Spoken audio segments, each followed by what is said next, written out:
Hello, welcome back to Kim Reads. We're going to start The Tales of Beedle the Bard. The Wizard and the Hopping Pot. There was once a kindly old wizard who used his magic generously and wisely for the benefit of his neighbors.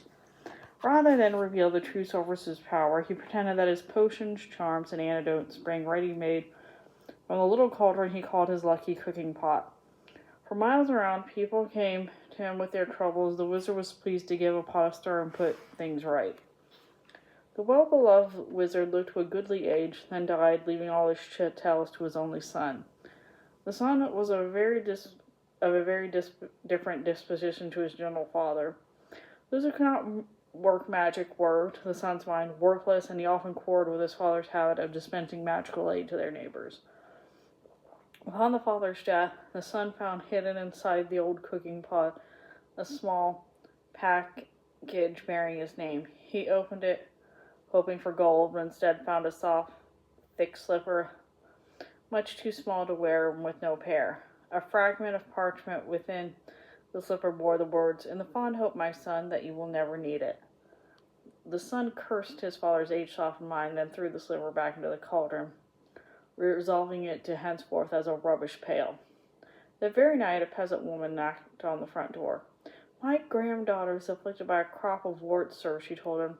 "Your father used a special poultice in that old cooking pot."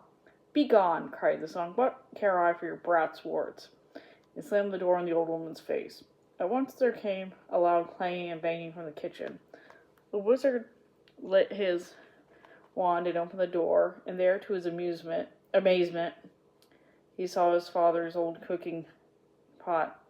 It sprouted a single foot of brass and was hopping on the spot in the middle of the floor, making it a fearful noise upon the flagstones. The wizard approached it in wonder, but fell back hurriedly when he saw the whole of the pot's surface was covered in warts. "Disgusting object!" he cried. He tried to firstly vanish the pot, then clean eye magic, and finally forced it out of the house. None of his spells worked, however, and he said he was unable to prevent the pot hopping from him out of the kitchen, and then following him up to bed, clanging and banging loudly on every wooden stair. The wizard could not sleep all night for the banging of the warty old pot by his bedside, and next morning the pot insisted upon hopping after him to the breakfast table. Clang, clang, clang went the brass-footed pot. The wizard had not even started his porridge when there came another knock on the door. An old man stood on his doorstep. "'Tis my old donkey, sir," he explained.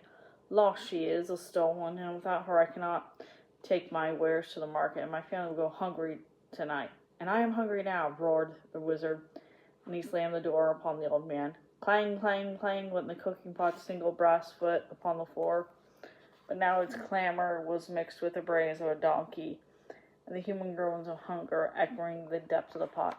"Be still, be silent," shrieked the wizard, but not all his magical powers could quieten the warty pot which hopped on its heels all day, braying and groaning and clanging no matter where he went or what he did. That evening came a third knock upon the door, and there came on the threshold stood a young woman sobbing as though her heart would break. "My baby is grievously ill," she said. "Won't you please help us? Your father bade me to come if troubled." The wizard slammed the door on her, and now the tormenting pot filled to the brim with salt water, and slopped tears all over the floor as it hopped and brayed and groaned and sprouted more warts.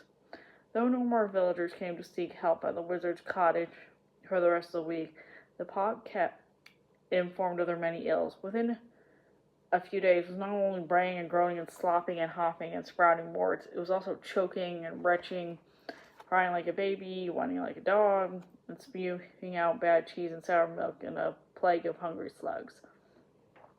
The wizard could not eat or sleep with the pot beside him, but the pot refused to leave, and he could not be silent or force it to be still.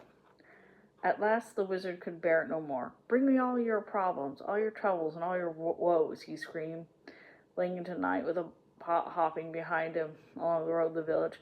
"Come, let me cure you, mend you, and comfort you. I have my father's cooking pot, and I shall make you well."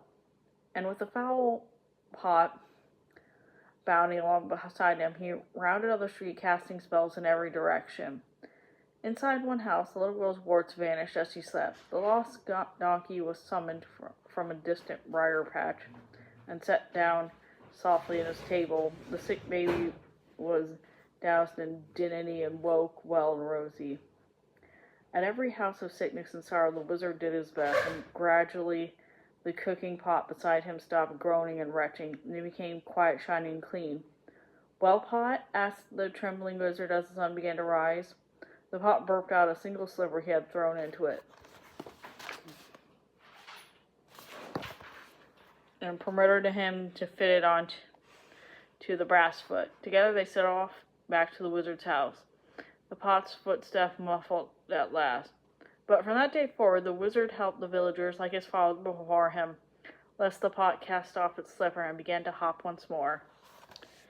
And that's the end of that story. Thanks for listening.